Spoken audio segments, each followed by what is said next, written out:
Hi, everyone. This is Jessica Pettit. Who do I have the pleasure of interviewing today? Hello, I am Amy C. Wanninger. I am the CEO and founder of Lead at Any Level LLC, and I work with organizations that want to build diverse leadership pipelines. Excellent. Now, we are friends with each other, full disclosure, and I'm really excited to talk to you because I have two concepts I want to talk to you about and see what your brain thinks about them or how they ring for you. So Okay. the first one is the concept of diversity dividend. So this has come up in my world around like bottom lines and profits and stock market-y kind of things, which I don't play in. So diversity dividend in the guise of invest, action, and return, what does that mean to you?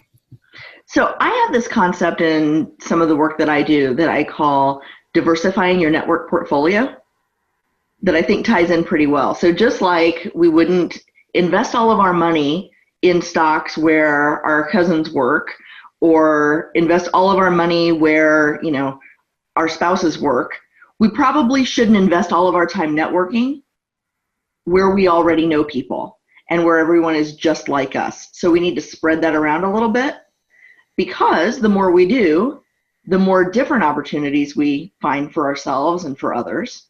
And those yield much bigger returns than the ones that everybody in our space already knows about. True. Totally true. Right. Second concept that's been rattling around in this empty vessel is asterisk other duties assigned. So in my experience, this is usually the last line of your job description, which allows your boss some flexibility of giving you stuff to do. But in a diversity context, it's also like being the only one.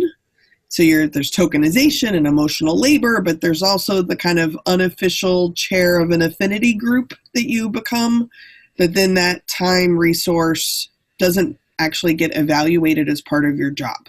What does asterisk other duties assigned mean to you? So a couple of things come to mind. Number one is office housework, which typically gets pushed to women, people of color in the group. And it's usually not compensated work. It's usually undervalued work. And one of the things that I was having a conversation with someone about on this topic was a male manager saying, well, you wouldn't want me to plan the baby shower for somebody at the office because I'm horrible at that. And I thought, well, that's kind of silly because what you're really saying is it's not worth my time to learn to be good at it. Mm-hmm.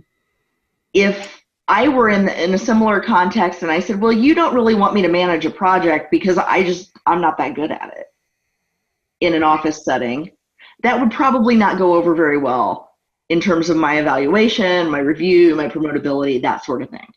So I think we need to be careful about what we say we're just not good at because it means it doesn't deserve our attention.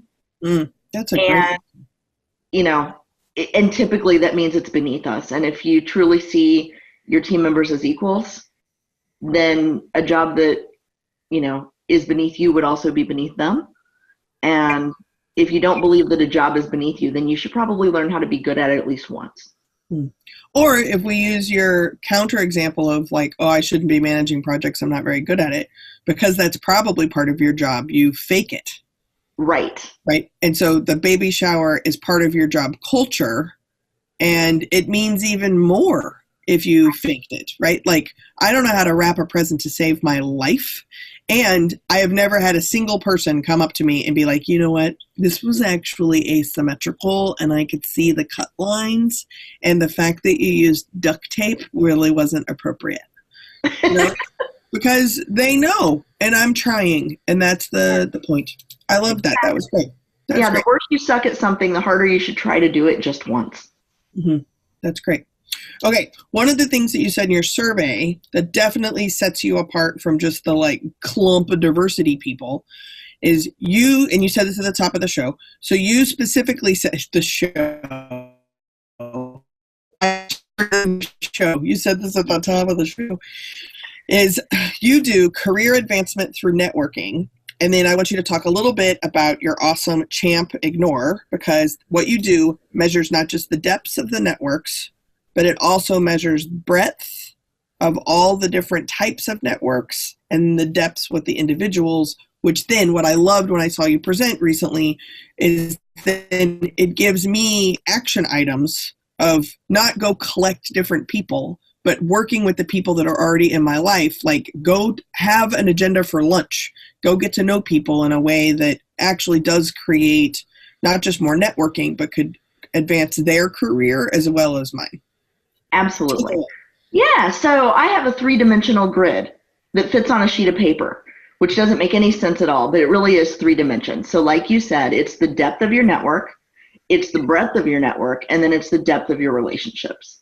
So the first concept, the first axis, if you will, is network like a champ. And these are the 5 critical connections that you need for your career to have a really deep network, to move up, to move around, to have, career longevity really in changing industries.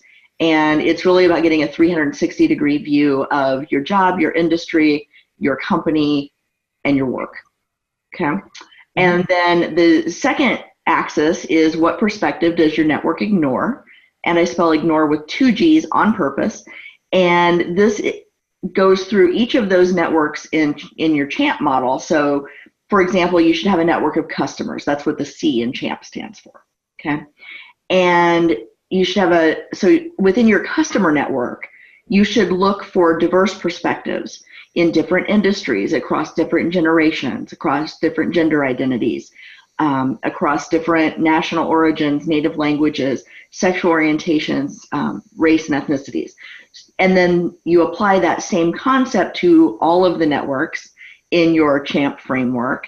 And then you really get a sense of how robust is your network, how deep, how wide, and are you really as inclusive as you think you are? Because what I found is it's the most well-meaning people in a lot of cases that go through this assessment tool and get this look of horror on their faces because they think, oh my gosh, I thought I was doing this already and I'm not. And that leaves me with, if well-meaning people think they're doing it and they're not, who's doing it? Right? Nobody. So yes, and then finally, the last part of that is where you talk about going to lunch.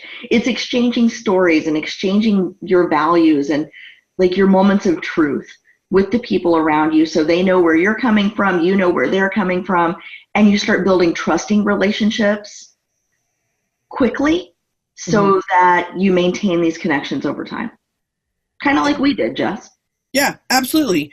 And for those of you listening, what is amazing about this, we just attended a conference together, and I sat in the back of the room, and I watched 75 people with their little worksheets look up at a PowerPoint at a 2-dimensional model and have a 3-dimensional conversation right there. And everyone's, sitting next to the colleague they went to the conference with. It was epic. It was so clean and easy and not defensive making. I highly, highly recommend this. Also, fun facts is you have this. I do. Right? Which is a really great resource too that I highly recommend as well. And you should give me the PDF or something that you're comfortable sharing, and I'll put it in the show notes because I named this a show. It's a show now. So you said it would be self-evident if this were going to turn into something. Right. I'll let you know. Just turned it into a show. I know. We'll see if I tell anybody else about it other than my dog. All right. I will absolutely give you a link for your show notes so everyone can download my assessment tool and the instructions.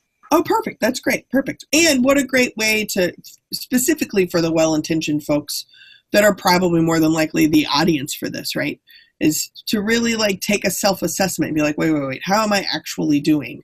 It is phenomenal. It really is, Amy. You really should be very proud of yourself. Thank you. I am totally proud of myself. Good job. Okay. So now, 2 of my favorite questions. Number 1, what have you changed your mind about lately? Oh boy. I have changed my mind about, as silly and mundane as it seems, I have changed my mind about web design. Because when I learned web design a bazillion years ago, when I was in college and doing IT work, everything was focused on what was above the fold, above the fold, above the fold. And then I recently learned, oh no, your website sucks because everybody scrolls now. Mhm. And I said, oh, okay. I guess I need to start scrolling. So now I've completely redone my site, and it's a little bit weird. And that's not a diversity thing. It's just a thing I've changed my mind about. Doesn't have to be. Sounds All good. right. Doesn't have to be diversity related either. Second favorite question, what do you absolutely know? I absolutely know that my experience is unique and limited. And that the people around me also have unique and limited experiences. And the more that we can learn from one another, the better off we'll all be. Well stated. Thank you. All right, lightning round. Are you ready? I'm ready. So I have a product that's called Icebreaker Cards. It's Okay. about 50 questions, easy, intermediate, or deep. So I've asked everybody to pick 3 numbers, 1 through 50, and then I'll read you the question, and you get to answer it. So first one you selected was number 3, which is an easy question. What person, living or dead, would you most like to go to lunch with, and what would you talk about? Oh boy. Well, I prefer to eat lunch with live people because dead people are not terribly good conversationalists. I do think in this case, hypothetically, the dead person would be alive for lunch. Okay. And like in their prime. Okay. Alive and in their prime. Oh boy, all these notions of self-worth come to the surface that make me uncomfortable. I'm going to go with my first answer on this one. I'm going to go with my gut, and I'm going to say Michelle Obama. Mm. I think she is the kind of person that I could sit down with and we would just be fast friends. Mm-hmm. And her life experience is so different from mine. And she is just, I have such this affinity for her. I just adore her. Nice. What would you talk about? Oh, I'd talk about her new book, Mm-hmm. and I'd try to convince her to read mine. Perfect. Okay, number 2. You picked number 14, also an easy question. Good, I'm doing well so far. What was your first pet or first pet you knew? Name, type, breed, and personality traits. Now, are you going to ask me my mother's maiden name next? Because this is a security question on a lot of forums, Jess. I am not. Okay, so my first pet was a dog. He was an old English sheepdog. He was huge, but he thought he was a lap dog. He probably weighed 85 to 100 pounds. I have 2 of those. Yeah, he can't see. He couldn't see. I speak about him in the present tense like he's still alive. I had him when I was 4. Well, you can have lunch with him. There you go.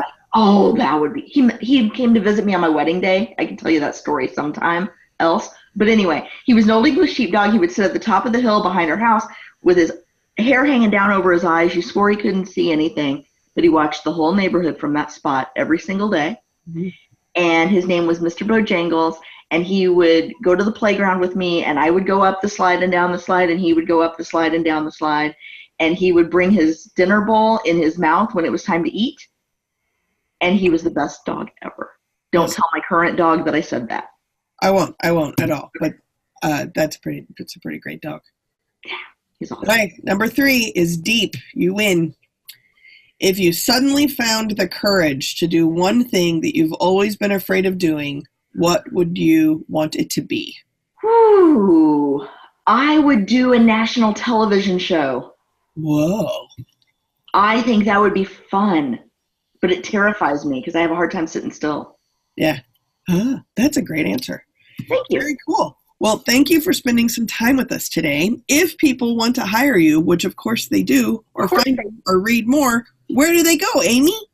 Well, they can go a couple of places. They can go to leadatanylevel.com, and that is my company site where you can learn all about me, my programs, and my work. If you are interested in the book, Network Beyond Bias, Making Diversity a Competitive Advantage for Your Career, oh, I don't have my copy in front of me. Yes, I do. It's right here. Or my journal, Network Like a Champ, Networking Activity Journal. You can find those on my website or on Amazon. Dun, dun, dun, dun. Thank you so much. I really, really appreciate it. Thank you, Jess.